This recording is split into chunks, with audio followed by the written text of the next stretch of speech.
함께 오늘 주신 하나님의 말씀 보겠습니다. 데살로니가전서 4장 1절에서 3절, 9절에서 12절까지 말씀입니다. 한 목소리로 봉독하겠습니다. 그러므로 형제들아, 우리가 끝으로 주 예수 안에서 너희에게 구하고 권면하노니 너희가 마땅히 행하며 하나님을 기쁘시게 할 수 있는지를 우리에게 배웠으니 곧 너희가 행하는 바라 더욱 많이 힘쓰라. 우리가 주 예수로 말미암아 너희에게 무슨 명령으로 준 것을 너희가 아느니라. 하나님의 뜻은 이것이니 너희의 거룩함이라. 곧 음란을 버리고 형제 사랑에 관하여는 너희에게 쓸 것이 없음은 너희들 자신이 하나님의 가르치심을 받아 서로 사랑함이라. 너희가 온 마게도냐 모든 형제에 대하여 과연 이것을 행하도다. 형제들아, 고나노니 더욱 그렇게 행하고 또 너희에게 명한 것 같이 조용히 자기 일을 하고 너희 손으로 일하기를 힘쓰라. 이는 외인에 대하여 단정히 행하고 또한 아무 궁핍함이 없게 하려 함이라. 아멘. 이 시간에 신승미 전사님 나오셔서 하나님을 기쁘시게 하는 삶이란 제목으로 말씀 증거해 주시겠습니다.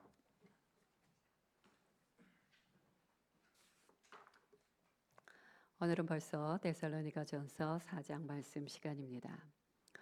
데살로니가전서는 1장부터 3장까지 그리고 4장부터 5장까지 이렇게 두 부분으로 나뉘게 됩니다.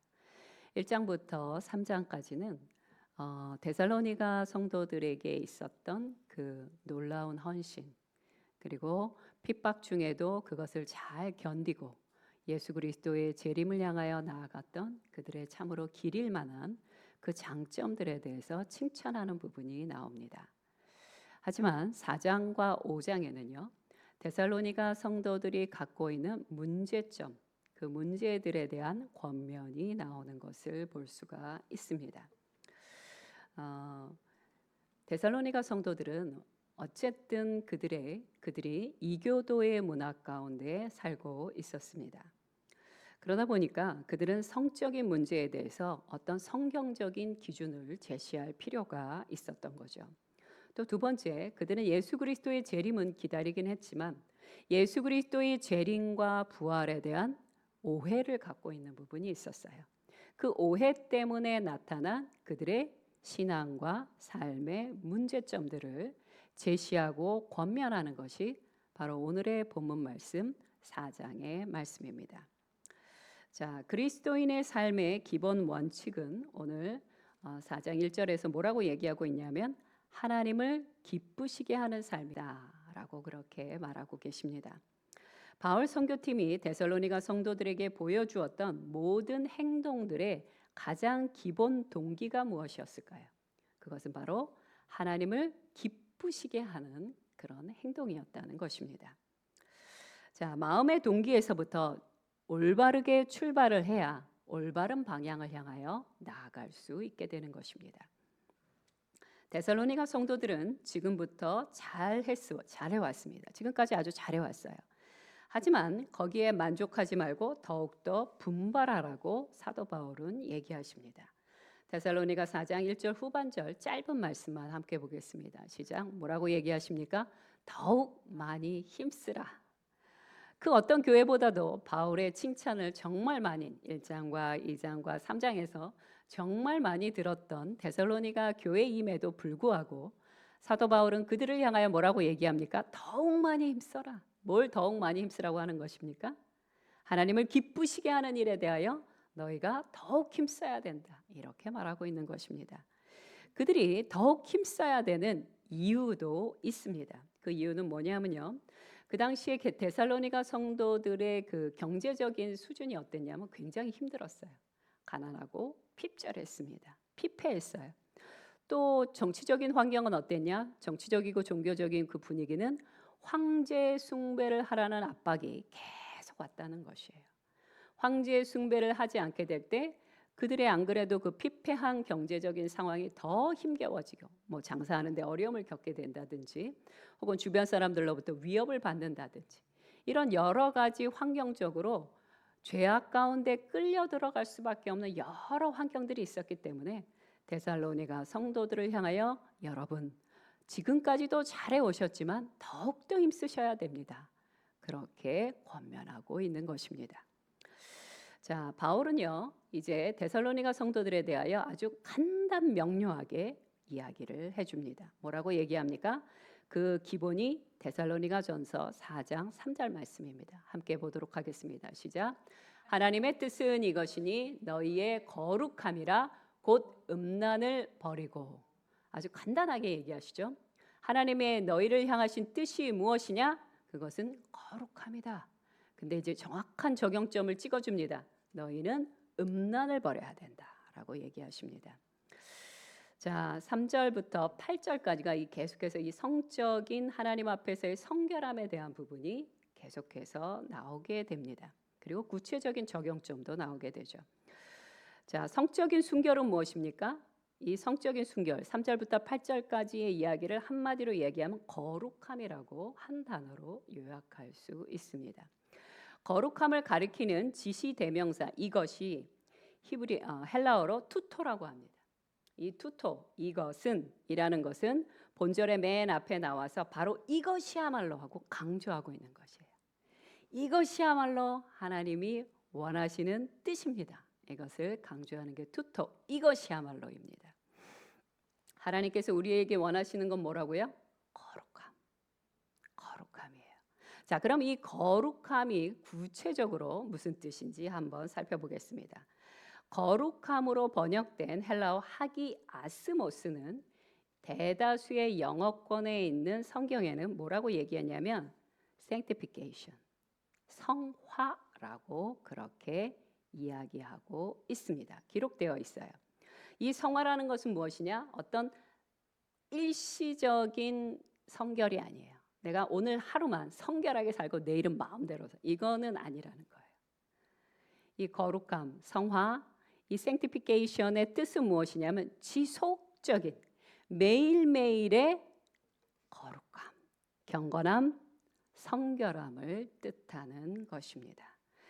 이것을 풀어서 얘기하면 이런 것이죠. 성도들의 거룩함은 무엇이냐? 그것은 매일매일의 삶을 통한 일상적인 삶을 통한 경건한 삶이 곧 거룩함이다 라고 우리에게 말해주는 것입니다. 그러면서 그 뒤어서 곧바로 적용점이 뭐였습니까? 음란을 버려라 라고 말씀하십니다. 이것을 직역하면 이렇게 말할 수 있습니다. 음란으로부터 너희 자신을 지켜라. 자제시켜라. 그냥 이렇게 하나님 앞에 주님 음란으로부터 저를 구해 주십시오. 이렇게 말할 것이 아니라 너희가 생각하기에 너희의 보는 것과 듣는 것과 어떤 장소가 음란하다고 여겨진다면 너희는 너희의 눈을 피하고 귀를 가리고 그 다음에 너희의 발걸음을 멈추고 다른 곳을 향해라. 이런 의미를 담고 있는 거예요. 음란을 버리라는 것은 버리겠습니다. 이게 아니라 실제 생활 가운데서 그것을 금하는 것을 음란을 버리라는 뜻입니다. 버리고로 번역된 아페케스다이는요. 좋지 않은 것들로부터 스스로를 자제한다는 뜻이에요. 그리고 이 아케페테스는 주로 성경에 어디에 쓰여져 있냐면 음식을 절제하라. 아무거나 먹지 말고 절제하라. 탐식, 음식을 지나치게 많이 먹는 것에 대해서도 절제하라. 그 다음에 성에 대해서도 절제하라. 음란에 대해서 절제하라 할 때 바로 이 헬라어 단어가 사용되고 있는 것을 볼 수가 있습니다. 자, 하나님을 기쁘시게 하는 삶에서 제일 먼저 음란을 버리라고 이야기한 데는 시대적인 배경이 있습니다. 그 당시 데살로니가에 살고 있던 이 헬라인들은요, 이 성적인 범죄, 성적인 어떤 기준이 굉장히 낮았어요. 그들은 오히려 무엇을 이상하게 생각했냐면 이 성욕을 절제하는 것이 왜 그래야 돼? 이렇게 생각할 정도였어요. 그리고 만약 결혼을 했어요. 결혼을 했다 하더라도 자기 부인이 있다 하더라도 남편이 있다 하더라도 자신의 마음에 동하기만 하면 어떤 여인하고도 어떤 남자하고도 해금을 해도 괜찮다가 보편적이었다는 것이에요. 그것만이 아니죠. 도시의 그 신전마다 창기들이 엄청 많았죠. 다산을 원하고 풍족을 원하는, 풍요를 원하는 그 제사를 드릴 때마다 각 신전에 있는 그 어마어마하게 많은 창기들, 그러니까 그들은 어릴 때부터 거기에 노출돼 있었고요.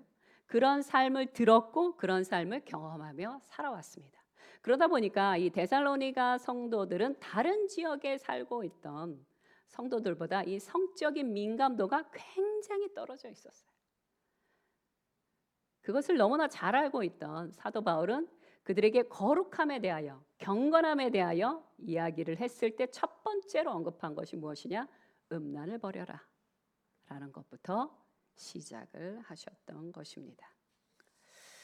자, 우리 그리스도인의 몸은 어떨까요? 예수 그리스도를 영접하고 성령께서 우리 안에 내주하시면서부터는 우리는 하나님의 성전이다라고 성경은 말씀하십니다. 고린도전서 6장 19절 말씀 한번 확인해 보겠습니다. 시작. 너희 몸은 너희가 하나님께로부터 받은 바 너희 가운데 계신 성령의 전인 줄을 알지 못하느냐? 너희는 너희 자신의 것이 아니라. 그 전에 데살로니가 성도들이 갖고 있었던 육체에 대한 세계관과 완전히 달라요. 내가 예수 그리스도를 믿었고요. 내 안에 성령께서 함께 하신다면 이제 거룩한 전이라는 거예요. 그러므로 우리는 우리 자신의 육체에 대하여 경건하고 거룩함으로 지켜나가야 한다는 것입니다. 그러니 그리스도인들이 행해야 될 것이 있습니다. 그것은 결혼을 귀하게 여기고 존귀하게 대해야 하는 것입니다. 자, 히브리서 13장 4절 말씀을 함께 읽어보도록 하겠습니다. 시작. 모든 사람은 결혼을 귀히 여기고 침소를 더럽히지 않게 하라. 음행하는 자들과 간음하는 자들을 하나님이 심판하시리라. 아멘. 그러니 아직 결혼하지 않으신 분들은 결혼에 힘쓰시기 바랍니다. 아멘. 아멘입니다. 이 결혼을 통해서 하나님께서 우리에게 허락하신 축복이 많이 있어요. 그런데 그 축복 중에 하나가 무엇이냐? 이 성적인 범죄에 쉽게 빠져들지 않게 하신다는 것입니다. 우리 부모 되신 분들, 여러분의 자녀들에 대하여 힘써서 결혼에 대하여 기도하여 주셔야 합니다. 그냥 여러분의 자녀가 이 죄에 대하여 막 이렇게 막 싸우고 이럴 필요 없이 그냥 그들이 결혼을 함을 통하여 오히려 하나님께서 허락하신 성에 대하여 축복으로 누릴 수 있도록 우리 부모 되신 분들은 여러분의 자녀를 위하여 힘써 기도해 주시기 바랍니다. 자, 또 이제 9절 말씀으로 넘어가 보도록 하겠습니다.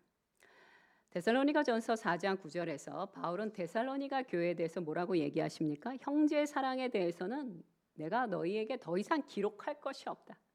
자, 이 말은 무슨 뜻이에요? 최고의 칭찬을 말하고 있는 것입니다.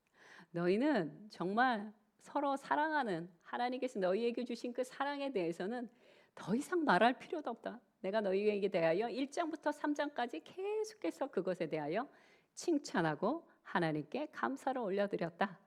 이런 의미를 담고 있습니다. 데살로니가 성도들은 실제로 자발적으로 하나님의 사랑을 지속적으로 교회 안에서 나누고 있었습니다. 그들은 모일 때마다 형제의 영적인 그리고 그들의 물질적인 필요들을 보살펴 주었습니다. 이 9절 말씀에 대하여 칼빈이 아주 유명하게 했던 말씀이 있습니다. 칼빈이 뭐라고 얘기했냐면요. 데살로니가 성도들은 사랑이 그들의 마음에 깊이 아로새겨져 있었기에 바울이 굳이 그것을 종이에 쓸 필요가 없었습니다. 그렇게 말했습니다. 자, 이 데살로니가 성도들이 이렇게 서로를 사랑할 수 있었던 것은 그들이 잘났기 때문이었을까요? 아니요, 그렇지 않습니다. 하나님께서 그들에게 사랑을 가르쳐 주셨기 때문입니다. 데살로니가전서 4장 9절 후반절 말씀 한 번 더 보도록 하겠습니다. 시작. 너희들 자신이 하나님의 가르치심을 받아 서로 사랑함이라. 아멘. 하나님께서 서로 사랑하라고 해주셨던 그 말씀을 데살로니가 성도들은 어떻게 됐어요? 아멘으로 받았습니다. 자, 우리는 하나님의 말씀을 듣고 행할 수도 있고 행하지 않을 수도 있습니다. 근데 너무 귀하게도 데살로니가 성도들은 하나님의 말씀을 받아 피차 사랑을 나누었다는 것이에요. 여러분, 그들이 서로를 사랑할 수 있었던 힘과 능력은 어디에서 나오는 것입니까? 하나님으로부터 나오는 것이에요. 우리는 종종 살다가 너무 피곤하거나 내 마음이 너무 지치게 될 때 누군가에게 여유를 주거나 누군가에게 좋은 말을 해주거나 관심을 갖는 것이 힘에 겨울 때가 있습니다. 그럴 때는 우리가 지쳐서 그런 것이에요. 그러니 그때는 어떻게 해야 됩니까? 하나님 도와주옵소서. 제 마음에 하나님의 사랑을 부어주시옵소서. 내 육체는 지금 피곤하지만 내 마음이 상대에 대하여 긍휼의 마음이 임할 수 있도록 주의 사랑을 물붓듯이 부어달라고 기도해야 하는 것입니다. 자, 데살로니가 4장 10절에 보면요, 데살로니가 성도들은 교회 안에 성도들끼리만 사랑한 게 아니에요. 그들은요, 마게도냐의 온 성도들에게까지 사랑을 베풀었습니다. 그냥 자기 지역에 있는 성도들만 사랑한 게 아니라 마게도냐에 있는 모든 사람들까지 데살로니가 성도들의 사랑이 흘러 넘쳤다는 것이에요. 그리고 그들의 사랑은 어떤 사랑이었냐? 성경에 보니까 이렇게 말씀하십니다. 지속적이고 한결같은 사랑이었다라고 얘기합니다. 그게 어디 나오냐면 데살로니가전서 4장 10절 후반절에 나옵니다. 함께 말씀을 볼까요? 시작. 너희가 과연 이것을 행하였도다. 근데 여기서 과연 이것을 행하였도다 해서 이 행하였도다가 지금도 현재 진행형이에요. 그들은 자신들의 상황이 어떠하든지 관계없이, 제가 아까 뭐라고 말씀드렸죠? 데살로니가 성도들이 부유했다고 말씀드렸습니까? 아니요. 그들은 가난했고요. 그들은 많은 핍박 속에 있었고요. 정치적으로도 굉장히 위험한 상태에 있었습니다. 그럼에도 불구하고 마게도냐 그 전 지역에 있는 다른 성도들에게까지 자신들의 사랑을 나누어 주는데 아낌이 없었다는 것이에요. 이러니 사도 바울이 어떻게 칭찬을 안 할 수가 있었겠습니까? 자신의 먹고 자신의 필요를 채우기에도 바빴을 텐데 그들은 그것을 마다하고 자신의 같은 성도들에게, 그리고 더 나아가 멀리 이들에게까지 하나님의 사랑을 전하는데 아낌이 없었다는 것이에요. 그런데 그것도 일관성 있게 변함없이. 자, 이제 11절과 12절로 넘어가 보도록 하겠습니다. 바울은 11절과 12절에서 자기 일에 충실하며 근면하게 일할 것을 권하게 됩니다. 이러한 권면이 데살로니가 후서에도 계속해서 반복됩니다. 이것이 반복된다는 것은 무슨 얘기예요? 데살로니가 성도들에게 뭔가 문제가 있었다는 것을 말하는 것입니다. 제가 아까 살짝 언급해 드렸지만 데살로니가 성도들은 예수 그리스도의 재림을 사모하며 기다리던 자들이에요. 그런데 이 사모함이 좀 지나치게 됐습니다. 이들에게 어떤 오해가 있었냐면 당장 예수 그리스도가 올 걸로 생각했던 거예요. 당장, 올해라도 당장 올 거라고 여겼기 때문에 어떻게 했냐? 그들은 자신의 직장을 때려친 것이에요. 일하지 않았습니다. 근데 일을 하지 않은 상태로 6개월이 지나고 1년이 지나고 2년이 지나면 어떤 일이 벌어질까요? 다 같이 가난해지는 것입니다. 먹을 것이 없어지는 것입니다. 근데 문제는 그것만이 아니에요. 일을 안 하게 되잖아요. 그럼 시간이 많아지게 되죠. 그럼 시간이 많아지게 되면 어떤 일이 벌어집니까? 남의 일에 간섭하는 일이 많아진다는 것이에요. 그것이 섬기기 위한 남의 일에 간섭이 아니라 뒷말이 많아지게 된다는 것이에요. 제일 여기서 첫 번째로 말하는 것은 생업을 포기하는 부분에 대해서 이야기하고 계십니다. 건강한 신앙인이라면 열심히 일하는 것은 마땅한 일입니다. 오래전에 어떤 이야기를 들은 적이 있어요. 아주 오래전이에요. 한 30년도 넘었는데요. 어떤 목사님과 사모님께서 열심히 나오던 어떤 남자 집사님이 계속해서 결석을 하는 거예요. 그래서 이 목사님과 사모님은 그 집을 신방을 갔다고 합니다. 신방을 갔더니 여자 성도님만 계셨어요. 그분은 집사님이 아니셨는데, 그래서 이렇게 방으로 이렇게 들여서 방에를 들어갔더니 방 전체에 콩나물을 키우고 있는 거예요. 그래서 목사님과 사모님이 깜짝 놀랐어요. 그 정도로 가난한 집이 아니었었는데, 그래서 아니 성도님 무슨 일입니까? 왜 방 전체에 이렇게 콩나물을 키우고 계십니까? 이렇게 물어봤더니 뭐라고 얘기하시냐면 저희 남편인 집사가 어디서 무슨 이야기를 들었는지 갑자기 흰 두루마리를 입고 지금 산에 올라가서 그 누구 어떤 사람들과 흰 두루마리를 함께 입은 사람들과 함께 공동체 생활을 하고 있습니다. 그러다 보니 돈을 벌지 않다 보니 저와 아이들이 살기 위해서 제가 이렇게 콩나물을 키우며 콩나물 장사를 하며 살 수밖에 없습니다, 목사님. 이 일은 언제 일어났던 일이냐면요. 1982년에 일어났던 일입니다. 1982년 10월 28일 휴거가 일어난다고 해서 우리 대한민국이 아주 떠들썩했던 적이 있었습니다. 저는 지금도 생각이 납니다. 저는 그 당시에 봉담에 살고 있었는데요. 우리나라의 수많은 사람들이 직장을 가지 않았습니다. 때려쳤어요. 그리고 학생들은요. 학교를 다 스탑했습니다. 그리고 모여서 예수 그리스도의 재림만을 기다리고 있었어요. 그들은 기도했고 그들은 계속해서 어떤 일이 일어날 것인지에 대해서 사람들에게 계속해서 전하기만 했습니다. 네, 안타깝게도 1982년 10월 28일 날 휴거는 일어나지 않았어요. 네. 사도 바울은 데살로니가 성도들이 그런 극단에 빠지지 않게 하기 위하여 뭐라고 얘기합니까? 성도들이라면 일해야 한다라고 말하고 있는 것입니다. 사도 바울은 그들에게 자기의 손으로 힘써 일하라고 그렇게 말합니다. 기독교 신앙생활은요, 균형 잡힌 건강한 삶이 가장 기초입니다. 어떤 것에 대한 기초냐면요, 우리의 영적인 균형 감각, 육체적인 균형 감각, 정서적인 균형 감각에 힘써야 합니다. 영적인 것에만 힘써서는 안 됩니다. 하나님은 우리의 몸도 지으셨고 우리의 정서도 허락해 주셨어요. 그러니 하나님이 우리에게 허락하신 모든 부분에 대하여 성경적인 그 균형을 따라 우리는 살아가야 하는 것입니다. 예수님의 재림을 기다리는 마음은 좋습니다. 하지만 자신의 사회적 본분을 잊고 일상의 책임을 회피하는 도구로 신앙을 이용해서는 안 된다는 것이에요.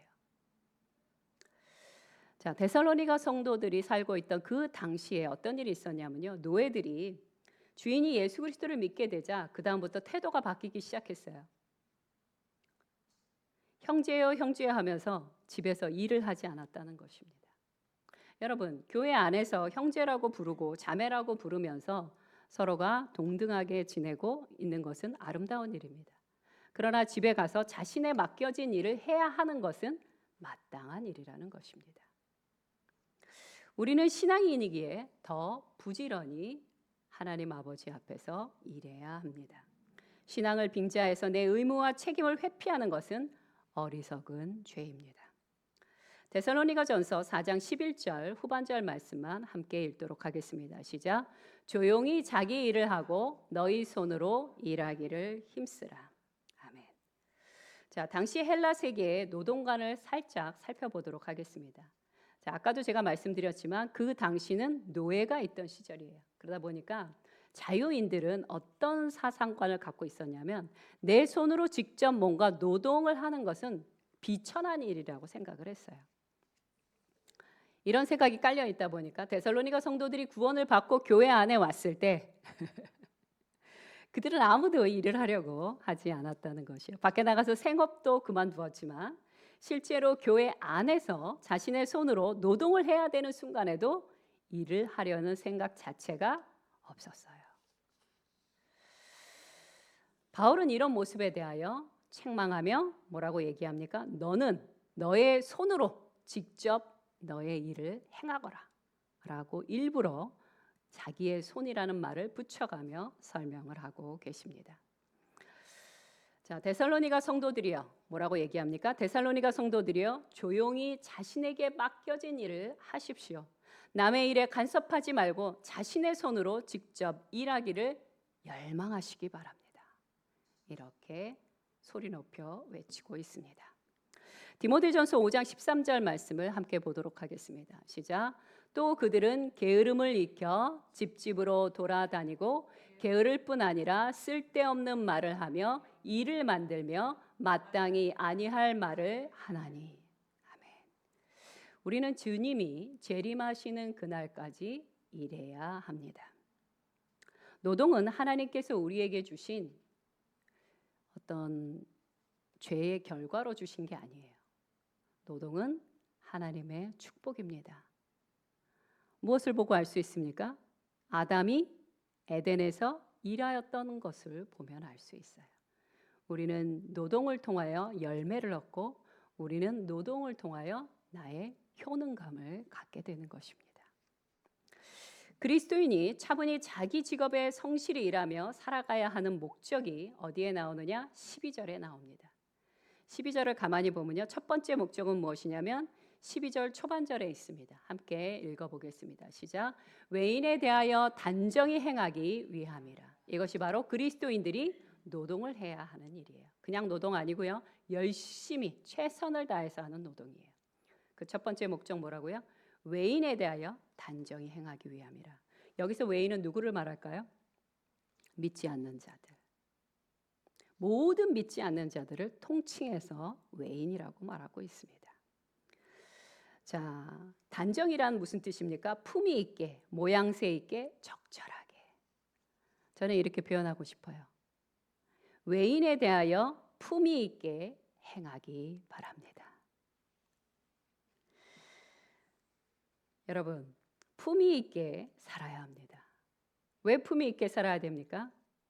외인들이 우리를 지켜보고 있습니다. 엿보고 있습니다. 예수를 믿는다더니 저렇게밖에 못 사나? 이 말을 들어서는 안 된다는 것이에요. 품위 있게 사는 것이 하나님을 기쁘시게 하는 일임을 기억해 주시기 바랍니다. 두 번째 목적은 무엇입니까? 4장 12절 후반절에 나옵니다. 시작. 또한 아무 궁핍함이 없게 하려 함이라. 아멘. 여러분, 하나님께서 여러분에게 특별한 가난에 대한 은사, 구제의 은사를 주지 않으셨다면 여러분은 궁핍하게 살으셔서는 안 됩니다. 오늘 말씀에서 증거하고 있습니다. 아무 궁핍함이 없게 하라. 이것이 뭐라고요? 우리가 열심히 일해야 하는 두 번째 이유라는 것이에요. 열심히 일을 하지 않게 될 때, 생업을 놓게 될 때 어떤 일이 벌어진다고요? 처음엔 그럭저럭 살겠지만 시간이 지나면 지날수록 궁핍할 수밖에 없고요. 궁핍한 삶이 계속되다 보면 결국 누군가에게 의존하여 살 수밖에 없다는 것이에요. 근데 그 당시에 데살로니가 성도들은 이제 주님이 재림할 것이니 나는 일을 하지 않을 것이다. 그러면서 계속 형제에게 의존하여 살았기 때문에 이런 말씀이 나온 것입니다. 나는 일하지 않으면서 하나님이 채워주시기만을 기다리는 사람은 어떻게 되느냐? 그들은 게으른 것이며 평생 궁핍함을 면할 수가 없게 됩니다. 잠언 6장 9절부터 11절 말씀을 함께 보도록 하겠습니다. 시작. 게으른 자여 내가 어느 때까지 누워 있겠느냐? 내가 어느 때에 잠이 깨어 일어나겠느냐? 좀 더 자자, 좀 더 졸자, 손을 모으고 좀 더 누워 있자 하면 내 빈궁이 강도같이 오며 내 곰핍이 군사같이 이르리라. 아멘. 일하지 않으면서 하나님의 도우심만을 구하는 것은 잘못된 신앙입니다. 한때 이 신앙이 멀지 않은 얼마 전에 우리 대한민국에도 대한민국의 교회 안에도 많이 번졌습니다. 한 15년 전, 20년 전 그랬던 것 같아요. 믿음으로 산다는 유명하에 많은 젊은이들이 일을 하지 않았습니다. 그것이 진짜 신앙인 것처럼. 아니요. 여러분이 성경을 더 자세히 읽어보면 그렇지 않다는 것을 많은 말씀을 통해서 알 수 있을 것입니다. 일하지 않는 것, 그것은 게으른 것이며 궁핍의 길로 들어서는 것입니다. 어떤 상황에서도 자기의 일에 충실하며 성실하게 일하는 데 힘써야 합니다. 우리 열방교회 모든 성도님들은 하나님을 기쁘게 하는 일에 힘쓰시기 바랍니다. 그 첫 번째가 무엇입니까?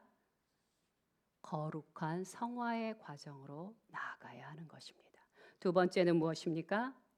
세상과 구별된 자로서 세상 가운데 있는 외인들 가운데 품위 있게 살아야 될 그리스도인으로서 하나님이 내게 맡겨주신 그 일에 대하여 하루하루 충성되게 살아가는 저와 여러분 되시길 간절히 소망합니다.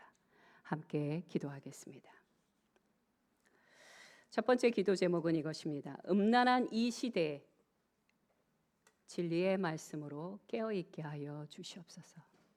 지금의 이 시대가 데살로니가 시대와 큰 차이가 없다고 저는 생각합니다. 성적인 범죄에 대하여 그리스도인들의 마음의 기준이 얼마나 낮아졌는지 모릅니다. 그러나 우리는 이것에 대하여 깨어 근신함으로 성경이 요청하시는 그 기준으로 올라서셔야 됩니다. 그러기 위해서는 결혼을 귀하게 여기셔야 됩니다. 지금 대한민국의 수많은 청년들이 결혼을 하지 않는 선택을 하고 있습니다. 아닙니다. 우리는 아버지 앞에 기도해야 됩니다. 하나님, 이 땅 가운데 청년들이 결혼을 귀하게 여기게 하여 주시옵소서. 자신의 침소를 거룩하게 지키게 하여 주시옵소서. 오늘 이 부분을 위하여 함께 기도하겠습니다. 함께 기도하겠습니다.